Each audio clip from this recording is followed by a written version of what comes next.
पार्वती पतये हर हर हर हर हर हर।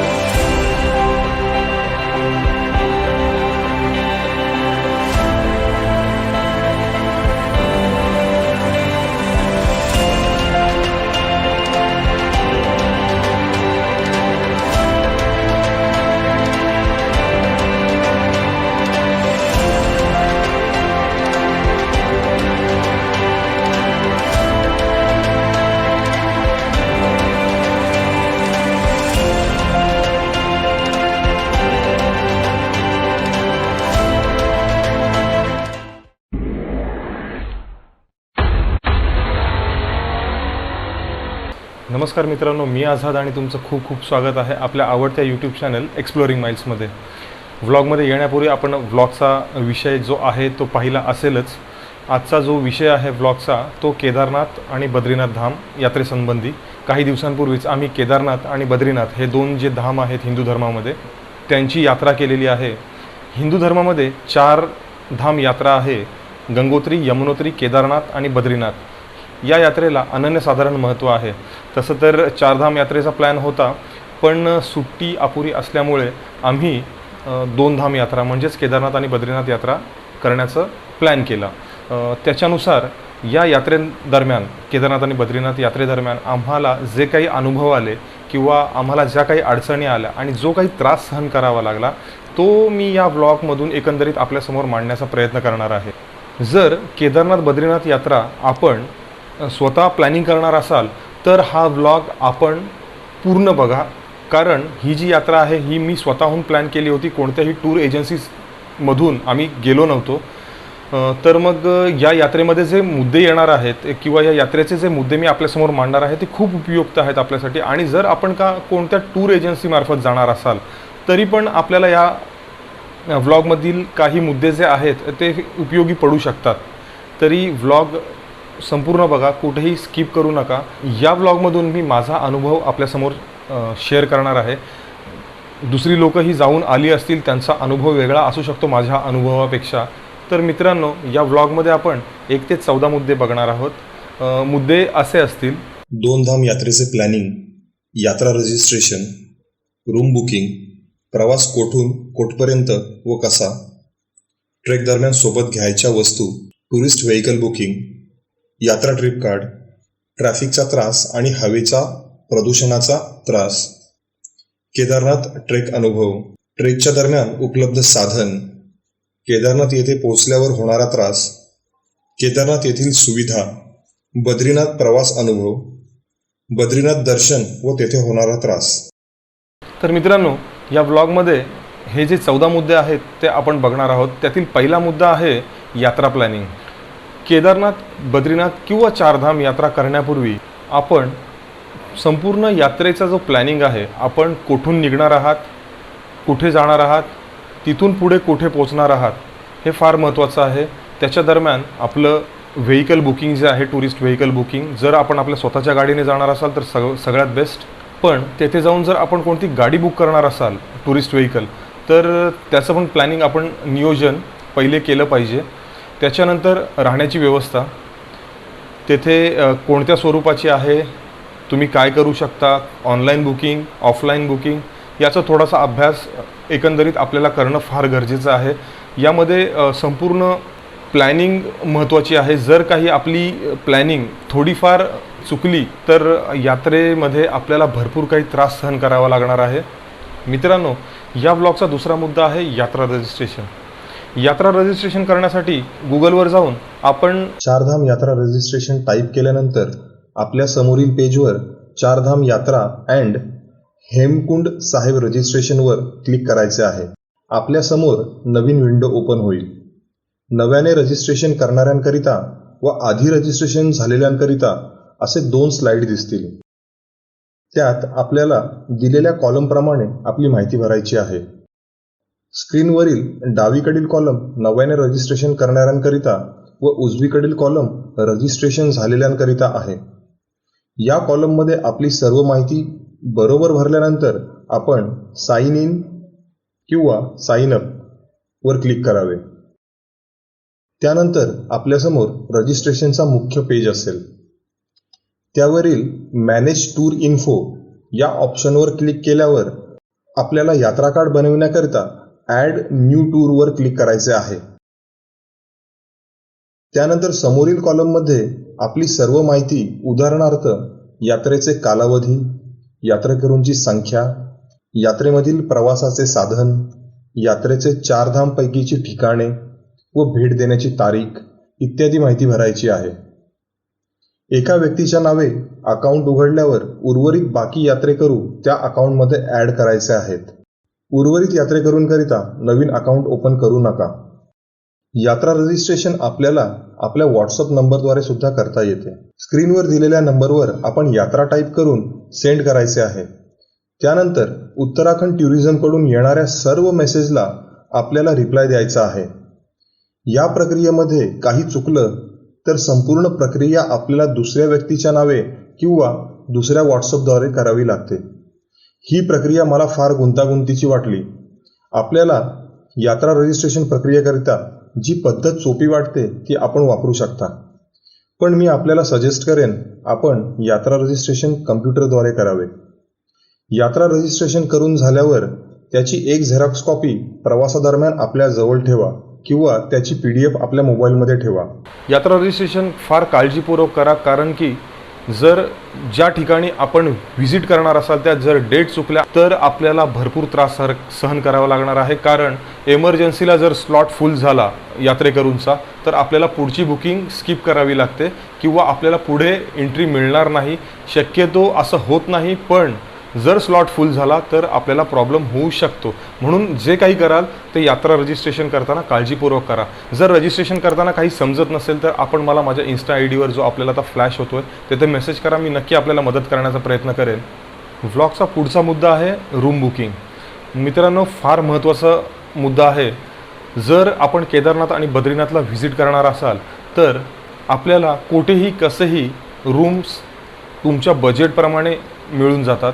परंतु केदारनाथ येथे थोडा आपल्याला त्रास सहन करावा लागतो, कारण ज्या रूम्स आहेत त्या फार एक्सपेन्सिव्ह आहेत, भरपूर महाग आहेत. त्यांचंही ठीक आहे, 6 महिने बिझनेस असतो, मीही मान्य करतो. परंतु रूमच्या रेट्स 12,000, 14,000, 15,000, 10,000 असं, म्हणजे त्यांना जे पटेल, लोकांची आवक बघून ते त्यांचे रेट ठरवत असतात. तर तेथे सोयीस्कर पडतो टेंट. टेंट आपल्याला 400, 500, 600 या रेंजमध्ये अवेलेबल होऊन जातात. त्यात पण 2 प्रकार आहेत. एक टेंट आहेत GMVNचे, गढवाल मंडल विकास निगम या गव्हर्मेंट साईटचे मंडळ आहे, आणि दुसरे आहेत प्रायव्हेट टेंट. तर याच्यामध्ये प्रायव्हेट जे टेंट आहेत ते आपल्याला 500 रुपयापर्यंत अवेलेबल होऊ शकतात. पण ते फार त्रासदायक आहे असं मला वाटतं. सोयी तेवढ्या चांगल्या नसाव्यात. मी तर तिथे ट्राय केलं नाही आहे, पण एकंदरीत जे बघण्यात आलं ते मी आपल्याला सांगतो आहे. कारण की 3-4 लोकांसाठी फार इनफ आहेत ते टेंट्स, छोटे छोटे टेंट्स आहेत. पण GMVNचे जर आपण टेंट बुक केलेत, GMVNचे जे टेंट्स आहेत ते टेंट्स नसून 15 फूट बाय 15 फूट, म्हणजे 15 फुटाचे जवळपास शामियाने उभारलेले आहेत. आणि त्याच्यामध्ये आपल्याला खाली झोपण्यासाठी फोम, त्याच्यानंतर वरती गादी आणि एक स्लीपिंग बॅग असे साहित्य पुरवले जाते. मी ज्यावेळी बुकिंग केली होती GMVN साईटवर जाऊन, त्यावेळी आम्हाला 800 रुपये एक माणसाचे असे राहण्याचे चार्जेस पडले होते. त्यात रात्रीचं जेवण इन्क्लूड होतं. म्हणजे चार्जेस आपण जर बघितले तर फार मिनिमम आहेत GMVNचे. आणि मला वाटतं जर आपण केदारनाथला जाणार असाल तर GMVN आपल्यासाठी सगळ्यात उत्तम साधन आहे तेथे राहण्यासाठी. बाकीच्या टेंटचा आपण विचार करू नका. बुकिंग लिमिटेड असते, त्यामुळे जर प्लॅन असेल तर 2, 2.5, 3 महिने आपण आधी बुकिंग करू शकता. आपल्याला रूम किंवा डॉर्मेटरी उपलब्ध होऊन जातील. मित्रांनो, या ब्लॉगचा चौथा मुद्दा आहे प्रवास कोठून कोठपर्यंत व कसा करावा. मी ज्यावेळी बुकिंग केली त्यावेळी आम्हाला मुंबईहून हरिद्वार किंवा ऋषिकेशपर्यंतचा ट्रेनचं तिकीट हवं होतं. पण डायरेक्ट तिकीट न मिळाल्याने आम्हाला मुंबईहून दिल्ली आणि दिल्लीहून स्टेशन चेंज करून पुन्हा ऋषिकेश असा प्रवास करावा लागला. या प्रवासादरम्यान आम्हाला भरपूर त्रास झाला, कारण की जर आम्हाला ट्रेन डायरेक्ट मिळाली असती ऋषिकेश किंवा हरिद्वारपर्यंतची तर प्रवास आमचा सोयीस्कर झाला असता, आम्हाला ट्रेन चेंज करावी लागली नसती. त्यामुळे आपण जर प्लॅनिंग करणार असाल जाण्याचा तर आपल्याला फ्लाईटने जाणार असाल तर आपल्याला देहरादून हा ऑप्शन आहे उत्तराखंडमध्ये, तेथून आपण बाय रोड सोनप्रयागपर्यंत जाऊ शकता. किंवा जर आपण ट्रेनने जाणार असाल तर हरिद्वार आणि ऋषिकेश हे जवळचे रेल्वे स्टेशन्स आहेत, तर तेथे आपण जाऊन वस्ती करून मग आपण पुढचा प्रवास करू शकतो. पण एकंदरीत माझं म्हणणं असं असेल की आपण जर प्लॅनिंग करत असाल तर आधी प्लॅनिंग करा आणि शक्यतो डायरेक्ट ट्रेनचे तिकीट बघा. जिथून कुठून आपण येणार असाल, मुंबईहून येणार असाल, नागपूरहून येणार असाल किंवा कोणते पुण्याहून जाणार असाल, पण शक्यतो डायरेक्ट ऑप्शन बघा, जेणेकरून आपल्याला त्रास सहन करावा लागणार नाही. आम्ही ज्यावेळी बुकिंग केली होती त्यावेळी बांद्रा टर्मिनसहून आम्हाला दिल्ली सरोई रोहिलाचं तिकीट मिळालं गरीब रथचं, आणि तेथून मग पुढे दिल्ली सरोई रोहिलाला उतरून आम्हाला स्टेशन चेंज करावं लागलं, हजरत निजामुद्दीनला यावं लागलं. मग त्याच्यामध्ये आमचे जवळपास आम्ही 21 लोक होतो, लोकांची संख्या भरपूर होती आमच्याकडे, 21 लोक होतो आणि आम्हाला जवळपास 2,500-3,000 हजार रुपये त्या ट्रॅव्हलिंगचे, म्हणजे जे आम्ही कार केल्या ट्रॅव्हल करण्यासाठी त्यांना ते चार्जेस द्यावे लागले. आणि त्याच्यानंतर मग तेथून जवळपास 4-5 तास वेट केल्यानंतर आम्हाला पुढे ऋषिकेशसाठी ट्रेन मिळणार होती. आणि तो जो मधला पिरियड आहे वेटिंग पिरियड तो भरपूर त्रासदायक होता. स्टेशनवर झोपून राहावं लागलं, टाईमपास करावा लागला स्टेशनवरती. अक्षरशः म्हणजे असं वाटलं की डायरेक्ट ट्रेन मिळाली असती त्यावेळी तर भरपूर बरं झालं असतं. मित्रांनो, व्लॉगचा 5वा मुद्दा आहे ट्रेक दरम्यान, केदारनाथ ट्रेक दरम्यान आपल्याला कोणते साहित्य, आपल्याला कोणत्या वस्तू सोबत ठेवायच्या आहेत. तर यादी काही मोठी नाही आहे, जेवढा कमी साहित्य आपल्याला घेऊन जाता येईल वरती तेवढं फार चांगलं आहे. आणि आपल्याला ते कॅरी करायला म्हणजे आपलं शरीरही जास्त थकत नाही आणि आपल्याला यात्रा सोयीस्कर ठरते. पण थोडं माझं एक्सपिरियन्स मी आपल्याजवळ शेअर करतो.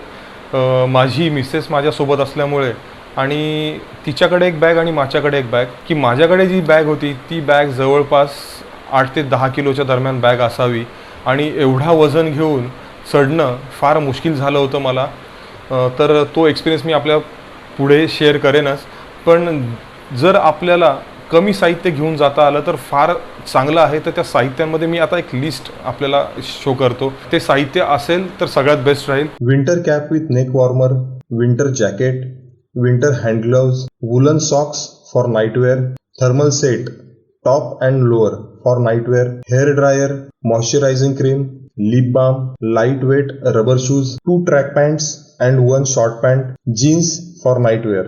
मित्रांनो, हे जे साहित्य मी आपल्याला सांगितले याच्यामध्ये कानटोपी आपल्याला मस्ट आहे. पण आमच्याकडून एक चुकी झाली. आम्ही जेव्हा कानटोपी वापरली तेथे त्यावेळी फक्त आम्ही कानटोपी घेऊन गेलो होतो, किंवा आमच्याकडे मफलर किंवा बाकीच्या ज्या गोष्टी आहेत त्या नव्हत्या. म्हणजे जो थंड हवा येत होती केदारनाथला वरती गेल्यानंतर, त्यामुळे नाकाला भरपूर त्रास झाला, सर्दी किंवा नाक थंड पडणं, जसं की टॉन्सिल सुजणं. जर आपल्याला मफलर असेल तर मानेला गुंडाळता येतं. नाकाला जर एक्स्ट्रा पट्टी घेता आली तर एक्स्ट्रा पट्टी नाकावर ठेवा किंवा ओठांवरती, ते अजून बेस्ट पडतं. कारण की हा जो त्रास आहे हा दिवसा आपल्याला जाणवत नाही. दिवसा टेम्परेचर बऱ्यापैकी वर असतं, म्हणजे 7-8च्या दरम्यान. पण जसं संध्याकाळ किंवा रात्र होते तसं टेम्परेचर मायनस होत जातं आणि मग त्यावेळी आपल्याला हा जो त्रास आहे हा त्रास जाणवतो. हँडग्लोव्ज आपल्याला मस्ट आहेत. रात्री झोपताना मोजे हवेत, शूज हवेत. थर्मल तुम्हाला फार उपयुक्त ठरतो. थर्मल घेऊनच जा. मी तर म्हणेन थर्मल नसेल तर प्रॉब्लेम होऊ शकतो. एक महत्त्वाचा मुद्दा याच्यामध्ये असा आहे की आम्ही ज्यावेळी ट्रेक स्टार्ट करणार होतो त्यावेळी आम्ही विचार केला होता की वर एवढा जो 23 किलोमीटरचा जो ट्रेक आहे तो केल्यानंतर आपल्याला त्रास होऊ शकतो, अंग दुखू शकतं, पाय दुखू शकतात, बॅग उचललेली असेल तर खांदे दुखू शकतात. म्हणून आम्ही ज्या इलेक्ट्रिक गरम पाण्याच्या पिशव्या असतात अंग शेकवण्यासाठी त्या घेऊन गेलो होतो वरती. पण दुर्दैवाने टेम्परेचर -3च्या ही खाली असल्याने त्या ज्या पिशवी आहेत त्याच्यामधला जो लिक्विड आहे तो गोठला होता आणि त्या थैली अजिबात गरम झाल्या नाहीत. तर सुदैवाने आमच्याकडे एक अशी म्हणजे माझ्या आतेभावाने एक थैली घेतली होती, त्याच्यामध्ये एक बेल्ट होता आणि बेल्टमध्ये रॉड होते स्टीलचे आणि ते स्टीलचे रॉड गरम होत होते आणि मग ते आम्ही अंगाला लावून शेकवत होतो. एकंदरीत म्हणजे जी इक्विपमेंट आहेत जे आपण घेऊन जाणार असाल ते काळजीपूर्वक घेऊन जा. मी तर आपल्याला सजेस्ट करेन की गरम पाण्याची थैली नेऊ नका, कारण की काही उपयोग होत नाही. इलेक्ट्रॉनिक जी थैली आहे ती थैली गोठून जाते, अजिबात गरम होत नाही. त्यामुळे सगळ्यात बेस्ट ऑप्शन असेल तर आपल्याकडे एखादा हेअर ड्रायर असेल तर आपण घेऊन जा. इन्स्टंट गरमी आपल्याला मिळते. आपण जर स्लिपिंग बॅगमध्ये थोडा वेळ चालू करून ठेवलात तर फार बरं होतं आणि फार छान वाटतं, एकदम थोडासा बॉडी रिलॅक्स झाल्यासारखी वाटते हेअर ड्रायरने. तर हेअर ड्रायर नक्की कॅरी करा, कारण की टेम्परेचर जेव्हा मायनस असतो त्यावेळी आपल्याला त्या रूममध्ये थोडी गरमी बॉडीला आवश्यक असते. थर्मल किंवा बाकीचे जॅकेट घालून पण आपल्याला थोडासा जाणवतं आतमध्ये, तर हेअर ड्रायर आपल्याला फार उपयोगी पडणार आहे. मित्रांनो, 6वा मुद्दा आहे टुरिस्ट व्हेकल बुकिंग. यावेळी आपण ट्रेनने उतरतो ऋषिकेश हरिद्वारला, किंवा जर फ्लाईटने जाणार असाल तर देहरादूनला उतराल. तर त्याच्यानंतर आपल्याला तेथून ज्या टुरिस्ट व्हेकल बुक कराव्या लागतात सोनप्रयागपर्यंत, त्या टुरिस्ट व्हेकल आपण काळजीपूर्वक बुक करा. मी तर म्हणतो आपण त्या आधीच म्हणजे महिनाभर आधी किंवा 10 दिवस आधी किंवा 15 दिवस आधी जर तेथे पोचण्यापूर्वी जर बुक करणार असाल तर फार बेस्ट राहील. पण माझा एक अनुभव असा आहे, आपण शक्यतो ट्रेनचं तिकीट आहे तो हरिद्वारपर्यंतचा काढा. ऋषिकेशला जाण्याचा बिलकुल प्रयत्न करू नका, कारण की ऋषिकेशला ज्या टुरिस्ट व्हेकल आहेत, जे एजंट्स बसलेले असतात, ते हरिद्वारहून गाडी बोलवतात आणि नंतर मग तुम्हाला ते प्रोव्हाइड करतात. त्याच्यामध्ये ते त्यांचा मार्जिन काढत असतात. तर शक्यतो आपण हरिद्वारला जा. हरिद्वारहून व्हेकल बुक करा, आधी बुक करा किंवा तिथे गेल्यानंतर बुक करा. पण आधी बुक केली तर माझ्या मते फार चांगलं राहील, कारण की गेल्यानंतर गाडी शोधणं आणि त्याच्यानंतर आपला प्रवास चालू करणं याच्यामध्ये आपला वेळ निघून जातो. आणि जे व्हेकलचे मालक आहेत किंवा ड्रायव्हर आहे किंवा एजंट्स असतील तुमचे, त्यांच्यावर बिलकुल भरोसा ठेवू नका, कारण त्यांना तुमच्याशी काहीही घेणं देणं पडलेलं नाही आहे. त्यांना फक्त पैसा हवा आहे. ज्यावेळी आपण टुरिस्ट व्हेकल बुक करतो त्यावेळी ते 75% अमाऊंट आपल्याकडून काढून घेतात. तर फार महत्त्वाचा मुद्दा आहे आणि थोडा काळजीपूर्वक ऐका. 75% अमाऊंट दिल्यानंतर आपले हात पूर्णपणे बांधले जातात आणि त्यांची दुसरी अट असते, ज्यावेळी आपण बद्रीनाथचं दर्शन करू त्यावेळी ड्रायव्हरच्या हातात उरलेली 25% रक्कम द्यावी. म्हणजे आपण पूर्णतः बांधले जातो त्यांच्याकडे, म्हणजे 100% रक्कम आपली गेल्यानंतर. आणि जी गाडी आपल्याला प्रोव्हाइड केली जाते 2 धाम यात्रेसाठी, जीप असू दे किंवा मिनी बस असू दे, यांचं टाईम पिरियड आहे 5 दिवसासाठी आणि 5 दिवसाचे ते पैसे आपल्याकडून आगाऊ 75% घेतात आणि बद्रीनाथ दर्शन झाल्यानंतर 25% घेतात. एकंदरीत आमचा अनुभव मी आपल्याला शेअर करतो आहे. 5 दिवसात दोन्ही ठिकाणं कवर होत नाहीत. केदारनाथला पोचून केदारनाथवरती दर्शन घेऊन परत खाली येणं आणि तिथून बद्रीनाथला जाऊन परत ऋषिकेश किंवा हरिद्वारला येणं हे 5 दिवसात पॉसिबल नाही. याला 6वा दिवस लागतोच. आणि त्या 6व्या दिवसासाठी जो तुमचा ड्रायव्हर असतो तो रात्री ज्या ठिकाणी बद्रीनाथहून निघाल्यानंतर तुम्हाला रस्त्यात थांबवणार आणि तुमच्याकडे 1/4 रकमेची मागणी करणार.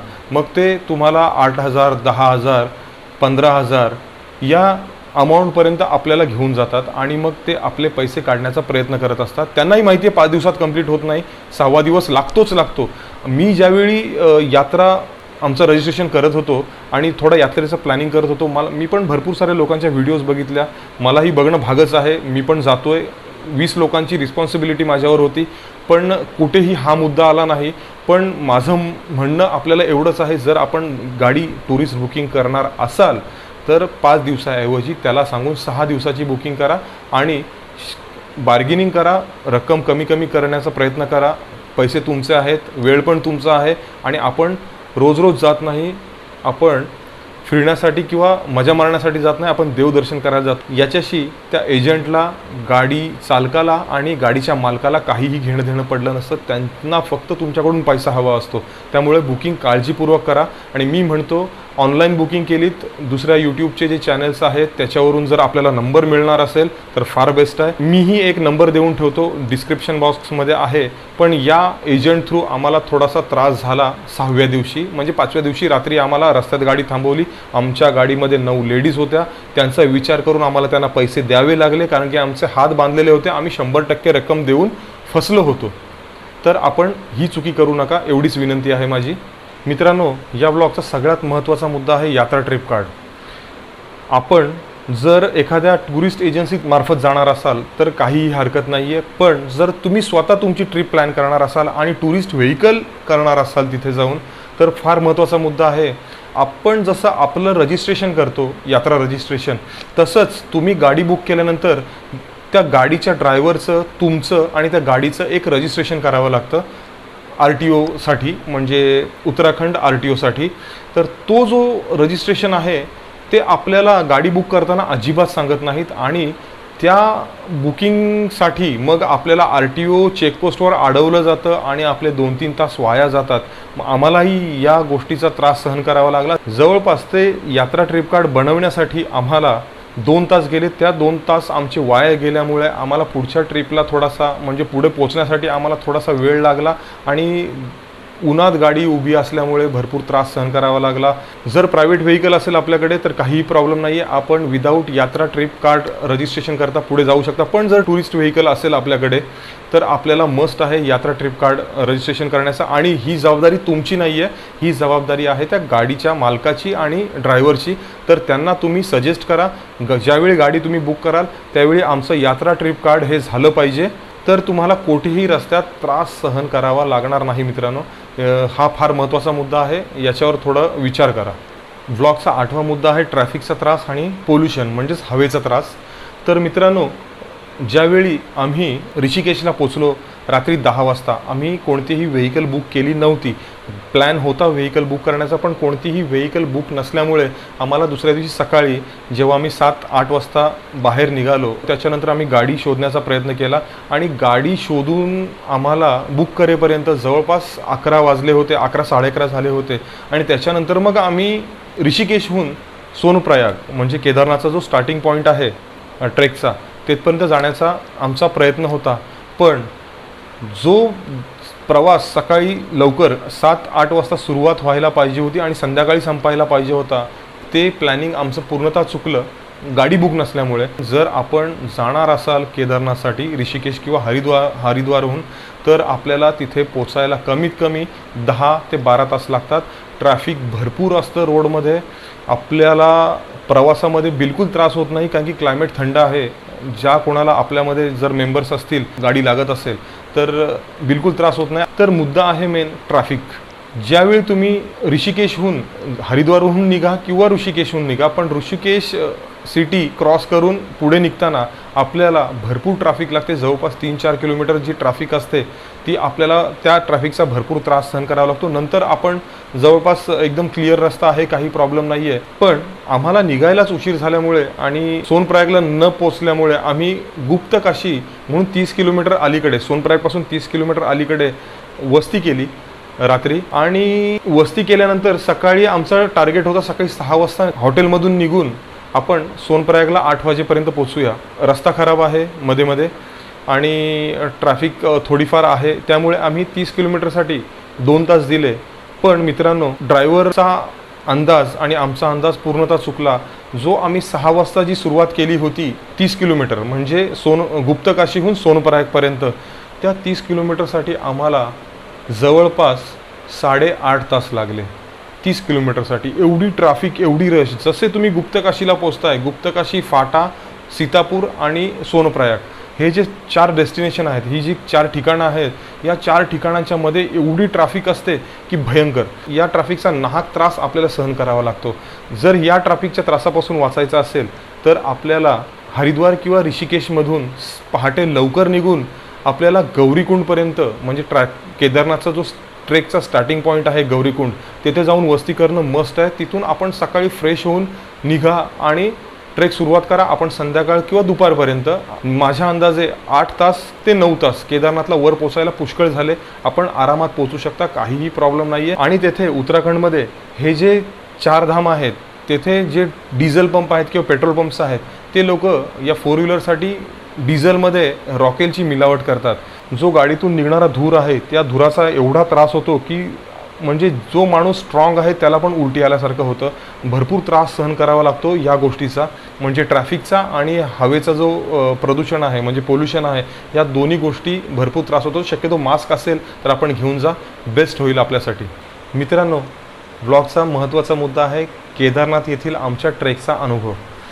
तर मी जसं आपल्याला सांगितलं, ऋषिकेशहून निघायलाच आम्हाला उशीर झाला होता, त्यामुळे आम्हाला सोनप्रयागपर्यंत पोचता आलं नाही आणि ट्रॅफिक असल्यामुळे किंवा आम्ही उशिरा निघाल्यामुळे आम्हाला गुप्तकाशी येथे वस्ती करणं भाग पडलं. गुप्तकाशीहून मग आम्ही पुढे जायला निघालो. आमचा टार्गेट होता 2 तासात आपण सोनप्रयागला पोचणार, पण ट्रॅफिक भरपूर असल्यामुळे दुपारचे 2:30 वाजले पोचेपर्यंत आणि सोनप्रयाग येथे पार्किंग फुल असल्यामुळे आम्हाला सीतापूर येथे पार्किंग करण्यासाठी भरपूर त्रास सहन करावा लागला. 2 ठिकाणी पार्किंग होते, पण इश्यू असा आहे, तुमची गाडी जेव्हा रस्त्यावरती ट्रॅफिकमध्ये उभी असते त्यावेळी ज्या पार्किंगमध्ये ज्या गाड्या आहेत ती पार्किंग फुल आहे. त्या पार्किंगमधून ज्यावेळी 2 गाड्या बाहेर निघतील त्यावेळी तुमच्या ज्या ट्रॅफिकमध्ये थांबलेल्या गाड्या आहेत त्याच्यातून 2 गाड्या पुढे सोडल्या जातात, कारण एवढी गर्दी आहे की तुमच्या गाड्यांना तेथे जागाच नाही आहे. जशा तशा गाड्या पार्किंगमधून बाहेर येतील तशा गाड्या ट्रॅफिक पोलीसवाले पुढे सोडताना दिसतील. म्हणजे तुम्हाला जोपर्यंत पार्किंग क्लिअर नाही मिळणार आहे तोपर्यंत तुमची गाडी पुढे जाणार नाही आहे. सीतापूरला पोचल्यानंतर आम्ही पायी प्रवास सुरुवात केली. केदारनाथसाठी गौरीकुंडला पोचायला 4 वाजले. 4 वाजता आम्ही ट्रेक स्टार्ट केली. त्याच्यानंतर पुढे निघालो. जसं आम्ही निघालो 1-1.5 किलोमीटर पुढे गेल्यानंतर पाऊस सुरुवात झाला. पावसात तुम्हाला रेनकोट तुमचं वाचवतो, प्रश्नच नाही, पण जर तुमच्याकडे शूज चांगले नसतील तर मी तुम्हाला सजेस्ट करेन रबर शूज जे असतात पावसाळ्यातल्या आपल्याकडे स्पोर्ट्स शूज टाईप 300-400 रुपयापर्यंत मिळतात, ते सगळ्यात बेस्ट राहतील. आमची चुकी झाली, आम्ही स्पोर्ट्स शूज घेतले होते आणि त्याच्यावरती रबर कवर जे मिळतात ते घेतले होते, पण रबर कवर फाटून जातात आणि शूज आपला उघडा पडतो आणि मग तो शूज जो आहे तो पाणी जाऊन पुढे जसं आपण जातो तसं वातावरण थंड होतं आणि मग आपला शूज थंड पडतो आणि आपल्याला पायाला खाली पेटके यायची सुरुवात होते किंवा क्रॅम्प यायची सुरुवात होते. तर पाऊस पडण्याची सुरुवात झाली आणि आम्ही थांबलो. निघायला पुढे उशीर झाला. आम्हाला रामबाराला पोचायपर्यंत रात्री 11 वाजले. फार त्रास सहन करावा लागतो. सुरुवातीचा जो 2-2.5 किलोमीटरचा जो पट्टा आहे त्याच्यामध्ये घोडेवाले एवढे मगरूर आहेत की तुम्हाला बिलकुल जुमानत नाहीत. त्यांच्यासाठी आपण क्षुल्लक आहोत. त्यांची युनियन असल्यामुळे किंवा त्यांची दादागिरी, ते लोकल असल्यामुळे दादागिरी आपल्याजवळ भरपूर करतात. वरून जेव्हा घोडे खाली उतरतात तेव्हा आपण जेव्हा वर चढणार असू त्यावेळी आपला बिलकुलही विचार केला जात नाही. घोड्यावर बसलेल्या माणसांचे जे पाय आहेत ते आपल्या छातीत, पोटात हे लागतात आणि त्या गोष्टीचा भरपूर त्रास सहन करावा लागतो ट्रेक करताना. किंवा घोडे ज्यावेळी उतरत असतात त्यावेळी ज्या दगडांमध्ये ज्या गॅप्स पडलेल्या आहेत आणि पाऊस पडला असेल तर घोड्यांचा पाय पडल्यानंतर ती घोड्यांची लीद आणि तो चिखल सगळा आपल्या रेनकोटवर किंवा आपल्या कपड्यांवर हा उडतो. ह्या गोष्टीचा भरपूर त्रास सहन करावा लागतो मित्रांनो. तर ह्या सगळा त्रास आम्हाला सहन करावा लागला. तर ट्रेक सुरुवात झाली. रामबाराला पोचेपर्यंत आम्हाला जवळपास 10:30 वाजले होते. क्लायमेट मायनसमध्ये जायला सुरुवात झाली होती. अंगावरचे जवळपास कपडे, रेनकोटच्या खालचे आणि शूज भिजले होते. हातापायाला क्रॅम्प यायला सुरुवात झाली होती मायनसमध्ये जात असल्यामुळे टेम्परेचर, आणि हातातले ग्लोव्हजही बऱ्यापैकी ओले झाले होते. तर आम्ही निर्णय घेतला, आमच्या ग्रुपमधल्या ज्या 9 लेडीज आहेत त्यांना घोड्यावर बसवायचं आणि पुढे पाठवायचं. पण रामबारापासून केदारनाथपर्यंत जवळपास 12 ते 13 किलोमीटरचं डिस्टन्स आहे हे नंतर आम्हाला समजलं. तर जवळपास 13 किलोमीटर जायला मग आम्हाला पहाट झाली असती. जो घोडा तुम्हाला 3 ते 4 हजारात खालून वर सोडतो तोच आपण जर मधून कुठून जर केलात तर तो घोडेवाला आपल्याला अव्वाच्या सव्वा रेट सांगतो 8,000, 10,000, 7,000, 5,000. पण आम्हाला प्रत्येक लेडीजसाठी 5,000 रुपये देऊन घोडा बुक करावा लागला आणि नाईलाज होता आमचा की पैसे जाण्यापेक्षा आपण तिथे पोचणं फार महत्त्वाचं आहे. कारण की मायनसमध्ये टेम्परेचर जात होतं 11च्या आसपास रामबाऱ्यालाच. तर अजून केदारनाथला भरपूर थंडी असणार हे आम्हाला माहितीच होतं. ऑलरेडी रूम बुक होते. लेडीजला घोड्यावर बसवल्यानंतर आम्ही पुढं जायला निघालो. 2-3 लोकांची तब्येत आमच्यात खराब होती, त्यांना पण आम्ही घोड्यावर पाठवलं. पण शेवटला आम्ही 6 ते 7 लोक राहिलो आणि जवळपास 8 किलोमीटरचा डिस्टन्स वगैरे राहिला असेल. जो क्लायमेट आहे, टेम्परेचर मायनसमध्ये गेल्यामुळे आमची कॅपॅसिटी संपली आणि त्या 8 किलोमीटरसाठी आम्हालासुद्धा घोडे करावे लागले. मी माझा तरी अनुभव सांगतो. ॲक्च्युअल माझी जे गुडघे आहेत हे मी असे ठोकून बघत होतो की नक्की गुडघे जाग्यावर आहेत का, कारण की टेम्परेचर एवढं डाऊन असल्यामुळे जे जॉईंट्स आहेत ते नसल्यासारखेच जाणवत होते. आणि मित्रांनो, एक काळजी घ्या की कापूर आपल्यासोबत असणं फार आवश्यक आहे. कापूर थोडंसं आपली ब्रिदिंग जी आहे किंवा ऑक्सिजन लेवल आहे बॉडीची मेंटेन करतं या ट्रेक दरम्यान. आणि दुसरी गोष्ट म्हणजे ज्यावेळी सुरुवात कराल त्यावेळी 2, 2.5, 3 किलोमीटरपर्यंत आपला स्पीड एकदम स्लो ठेवा. बॉडीला गरम व्हायला चान्स द्या आणि थोडा क्लायमेटला मॅच व्हायला तुम्हाला वेळ लागेल. त्यामुळे सुरुवातीचे जे 2-3 किलोमीटर आहेत तुम्ही एकदम निवांत चाला. गौरीकुंडला जे आपण ट्रेक स्टार्ट करतो आणि रामबाऱ्याला पोहोचतो, रामबाऱ्या आणि गौरीकुंड याच्या दरम्यानच्या स्टेप्स आपल्याला कुठेही मिळणार नाही. जवळपास एकदम नॉर्मल चढ आहे आणि आपण आरामात हा ट्रेक करतो. पण जसं तुम्ही रामबाऱ्याला पोहोचताय, रामबाऱ्यापासून केदारनाथ मंदिरापर्यंत किंवा मंदिराच्या अलीकडे 3 किलोमीटरपर्यंत जवळपास 10 किलोमीटरचा जो डिस्टन्स आहे हा भरपूर त्रास देणारा प्रवास आहे. एकदम उभा चढ आहे आणि त्याच्यामध्ये तुम्हाला स्टेप्स आहेत, म्हणजे हेअरपिन बेंड्सप्रमाणे तुम्हाला चढावं लागतं. नागमोडी वळणाने आपल्याला वर जावं लागतं आणि त्यात स्टेप्स आहेत. त्यामुळे हा प्रवास आहे हा थकवून टाकतो. तर मित्रांनो, ज्यावेळी घोड्याने त्या बेस कॅम्पपर्यंत उतरवल्यानंतर 2:30 वाजता वरती उतरलो आम्ही आणि पुढे कॅम्पला जायची जेव्हा वेळ आली त्यावेळी असं वाटत होतं की चक्कर येऊन पडायला नको आहे. कारण ऑक्सिजन कमी असल्यामुळे छाती अशी धकधक धकधक असं वाजत होतं, म्हणजे जाणवत होतं. एकंदरीत क्लायमेट मायनसमध्ये असल्यामुळे आणि सवय नसल्यामुळे त्या मायनस क्लायमेटची, तर एकंदरीत भरपूर त्रास झाला. आणि तो जो त्रास आहे तो तुम्ही नका सहन करू. त्यासाठी तुम्ही केदारनाथला जायची प्लॅनिंग करत असाल तर एक दिवस अगोदर गौरीकुंडला येऊन वस्ती करा. त्याच्यानंतर फ्रेशमध्ये सकाळी ट्रेकिंगला सुरुवात करा. तुम्ही दुपारी किंवा संध्याकाळपर्यंत मंदिरापर्यंत पोहोचून जाल. संध्याकाळची आरती मिळेल आपल्याला. दुसऱ्या दिवशी दर्शन घ्या आणि मग त्याच दिवशी आपण खाली येऊ शकाल. मित्रांनो, व्लॉगचा 11वा मुद्दा आहे केदारनाथ येथे होणारा त्रास. सगळ्यात पहिले आपण खालून वर जाणार असल्यामुळे, म्हणजे महाराष्ट्रातून वर जाणार असल्यामुळे शक्यतो आपल्याला ऑक्सिजनचा त्रास हा होतो. म्हणजे तुम्हाला थोडाफार त्रास जाणवेल ज्यावेळी तुम्ही ट्रेक स्टार्ट कराल. वरती तर शक्यतो होत नाही, पण ऑक्सिजन खूप कमी आहे. त्यामुळे काही लोकांना आमच्यामध्ये थोडं चक्कर आल्यासारखं किंवा डोकं दुखल्यासारखं किंवा मळमळल्यासारखं होत होतं किंवा हार्टबीट ज्या आहेत त्या फास्ट झाल्यासारखं जाणवत होतं. कॉमन त्रास होता, पण असं काही वेळ आली नाही की भरपूर त्रास झाला कोणाला. तर मी सजेस्ट करेन तिथे गेल्यानंतर कमीत कमी आपण संध्याकाळी जर पोचताय तर आरती अटेंड करा संध्याकाळची. आणि त्याच्यानंतर मग आरती अटेंड करून येऊन जेवून तुम्ही जो झोपाल ते बॉडीला, म्हणजे तुमच्या शरीराला कमीत कमी 8 ते 10 तासाचा रिलॅक्स द्या. म्हणजे तुम्ही दुसऱ्या दिवशी एकदम फ्रेशमध्ये तेथे राहू शकता किंवा फिरू शकता. सगळ्या ज्या गोष्टी आहेत तुम्ही निवांत बघू शकता.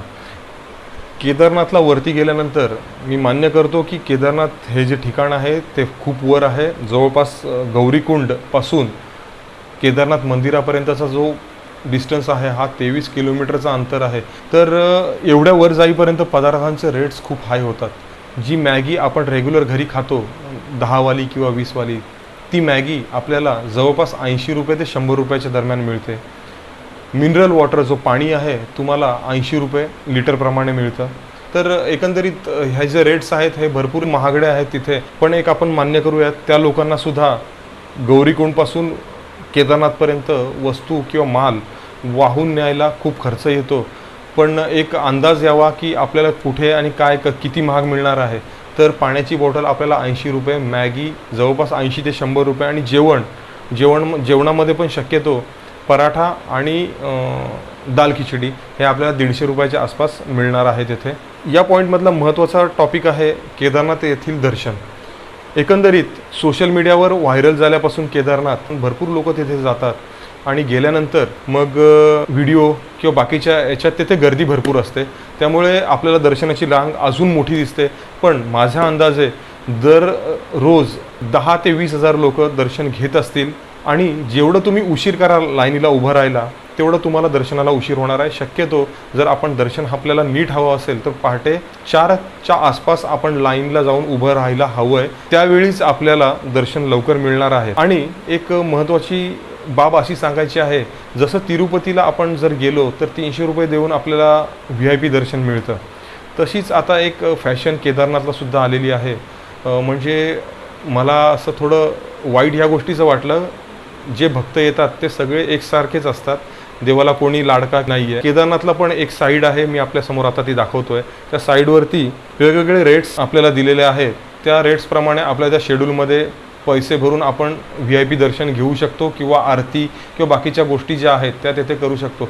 ही जी गोष्ट आहे ही मला अजिबात पटलेली नाही आहे की आपण पैसे देऊन तेथे दर्शन करावं आणि त्या ठिकाणी तुम्हाला दुसरा एक त्रास होईल, जे आपले जे साधू असतात तिथे ते एक माणूस हेरून घेतात की हा आपल्याला पैसे देऊ शकतो, तर ते आपल्या जवळ येणार, आपल्याला आशीर्वाद देणार, आपल्याला काहीतरी एक वस्तू काढून देणार त्यांच्या झोळीतील आणि मग तुमच्याकडून 100-500 रुपये काढून घेण्याचा प्रयत्न करणार आणि आपण अशा वेळी एक चांगल्या मनाने आले तेथे पोचलेलो असतो, आपण पण एखाद्याचं मन दुखवत नाही या हेतूने आपण पण एक सढळ असते मदत करतो, पण एकंदरीत म्हणजे असं भरपूर काही तिथे चालतं आहे, म्हणजे एक दर्शन आणि हे साधूंचं असं, तर त्यामुळे मला थोडंसं ती गोष्ट थोडीशी खटकली त्या ठिकाणी.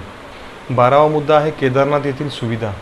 आपण विशेष करून एखाद्या ठिकाणी गेलो तर राहण्याची, जेवणाची ह्या व्यवस्था आपण बघतो. तर केदारनाथ येथे राहण्यासाठी मी आपल्याला सांगितलं की GMVNवर जा, आपल्याला टेंट्स अवेलेबल होतील, पण टेंट्स बुक करायचे असतील GMVNचे तर आपल्याला कमीत कमी 2.5-3 महिने आधी बुकिंग करावी लागेल. लाईटची सोय जवळपास 24 तास आहे, पाणी मुबलक प्रमाणात तेथे आहे आंघोळीसाठी किंवा टॉयलेटसाठी. जेवणाची जी सुविधा आहे ती सुद्धा चांगली आहे, फक्त थोडंसं महाग असल्यामुळे थोडा प्रॉब्लेम होतो, पण एकंदरीत ह्या ज्या सुविधा आहेत ह्या सगळ्या एकदम फर्स्ट क्लास आहेत. त्याच्यामध्ये एक महत्त्वाचं नमूद करायचं झालं म्हणजे की जो आपण टुरिस्ट तेथे जातात त्यांच्यासाठी हॉस्पिटलची सुविधासुद्धा बेस्ट आहे. 2 हॉस्पिटल्स मी जोपर्यंत बघितलं आहे वरती, तर रस्त्यामध्ये 2 गव्हर्मेंट हॉस्पिटल्स आपल्याला मिळतात. त्यामध्ये आपल्याला जर काही त्रास होत असेल तर तेथे लाईन्स असतात, लागलेले असतात, तेथे लाईनमध्ये राहून आपलं नाव आणि आपली डिटेल्स देऊन आपण कुठून आलो आहे हे देऊन आपण आपला त्रास सांगायचा आणि आपल्याला लगेच तेथे औषध उपचार केला जातो. जर आपल्याला ऑक्सिजनचा त्रास होत असेल तर आपल्याला ऑक्सिजनसुद्धा पुरवण्यात येतं, तेथे आपल्याला बसून ठेवतात, ऑक्सिजन देतात. आम्ही ज्यावेळी तेथे गेलो होतो त्यावेळी तेथे एका माणसाची डेथ झाली होती आणि त्याच्या नातेवाईकांचा तेथे आक्रोश सुरू होता. पुढचा मुद्दा आहे बद्रीनाथ प्रवास. केदारनाथहून जर तुम्हाला बद्रीनाथला जायचं झालं तर टुरिस्ट व्हेकल असू दे किंवा प्रायव्हेट व्हेकल असू देत आपली, केदारनाथहून चोपता मार्गे चमोली आणि नंतर मग आपण बद्रीनाथला या. हा जो प्रवास आहे हा एकदम डोंगरामधून प्रवास असून तुम्हाला एकदम रिफ्रेश करेल हा प्रवास, एवढी माझी नक्की खात्री आहे. रस्ता थोडा ऑफ रोड सारखा आहे पण एकंदरीत प्रवास खूप छान होतो आणि चमोलीपर्यंत रोड एकदम मस्त आहेत, एकदम चकाचक आहेत आपण म्हणू शकतो, काही त्रास होत नाही. पण जसं जसं तुम्ही चमोलीवरून पुढे निघता तसं तसं बद्रीनाथला पोहोचेपर्यंत रस्ते भरपूर खराब झालेले आहेत आणि या रस्त्याचा त्रास आपल्याला भरपूर सहन करावा लागतो. रस्ते पक्के नसल्यामुळे टायरमधून उडणारी धूळ आपल्या नाकातोंडात गेल्याने आपल्याला भरपूर त्रास सहन करावा लागतो ह्या गोष्टीचा. तर एकंदरीत प्रवास आपल्याला बेस्ट आहे केदारनाथ, चोपता, चमोली टू बद्रीनाथ. फक्त त्रास होतो रस्त्याचा चमोलीहून बद्रीनाथला पोहोचेपर्यंत आणि ट्रॅफिक भरपूर असते. मित्रांनो, शेवटचा मुद्दा आहे बद्रीनाथ येथे होणारा त्रास आणि बद्रीनाथ येथील दर्शन. तर मित्रांनो, बद्रीनाथ येथे पोहोचल्यानंतर मी माझा अनुभव एक शेअर करतो. बद्रीनाथ येथे गेल्यानंतर आम्ही ज्यावेळी तेथे पोचलो त्यावेळी तेथे स्वेटिंग म्हणजे घाम निघेल शरीरातून एवढा ऊन पडला होता. तर मग आम्ही विचार केला मंदिर जवळपास अर्धा किलोमीटर आहे पार्किंगपासून, तर मग जॅकेट्स किंवा बाकीच्या गोष्टी का घ्याव्यात. तरीही मी थर्मल घातलेलं होतं आणि माझं जॅकेट आणि कानटोपी आहे ती गाडीत काढून ठेवली. जशी गाडी पार्किंग स्लॉटला किंवा पार्किंगच्या ठिकाणी गेली त्याच्यानंतर 1 ते 1.5 मिनटामध्ये क्लायमेट इन्स्टंट चेंज झालं. क्लायमेट म्हणजे आकाश पूर्ण काळं झालं, थंड वारा सुटायला लागला, क्लायमेट थंड झालं आणि जी धूळ आहे रस्त्यावरची ती धूळ नाकातोंडात जायला लागली आणि या धुळीचा त्रास भरपूर झाला. त्यावेळी मंदिरापर्यंत जाईपर्यंत कान सुन्न पडले, एकदम नाक थंड पडलं, कानटोपी नसल्यामुळे डोकं एकदम धरलं. तरी पण थर्मल घातलं होतं त्यापासून थोडासा वाचलो. पण एकंदरीत जरी बद्रीनाथला आपण जाणार असाल किंवा केदारनाथला पण ह्या गोष्टीची काळजी घ्या की क्लायमेट इन्स्टंट चेंज होतं. त्यामुळे ह्या ज्या गोष्टी आहेत म्हणजे थर्मल, कानटोपी, हातमोजे ह्या आपल्या जवळ असणं फार गरजेचं आहे. जसं आम्ही मंदिर प्रांगणात पोचलो बद्रीनाथच्या, आम्हाला वाटलं, लांबून दिसत नाही पण आम्हाला वाटलं की मंदिरात बिलकुल लाईन नाही आहे. तर आम्ही भरपूर खुश झालो, दर्शन एकदम इझी मिळणार आहे. त्यामुळे आम्ही पटकन आरतीचं ताट किंवा जे प्रसादीचं ताट असतं ते आम्ही घेतलं आणि लाईनला जायला निघालो. तेव्हा आम्हाला समजलं की जवळपास 4 ते 4.5 किलोमीटर लांब लाईन आहे, त्याच्यानंतर दर्शन मिळणार आहे.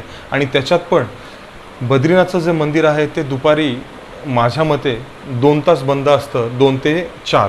तर मित्रांनो, बद्रीनाथ येथे भरपूर मोठी लाईन असते हे लक्षात घ्या तुम्ही.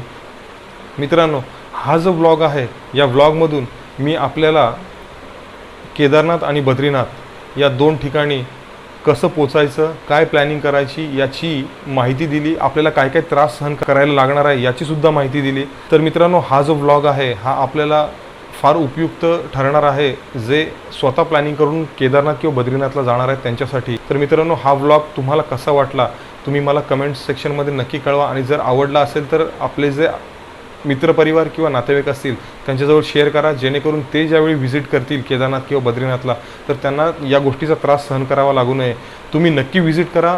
डेस्टिनेशन फार चांगले आहेत, म्हणजे यात्रास्थळ फार चांगले आहेत, हिंदूंचे यात्रास्थळ आहेत. त्यामुळे मी तरी आपल्याला सजेस्ट करेन की नक्की जा.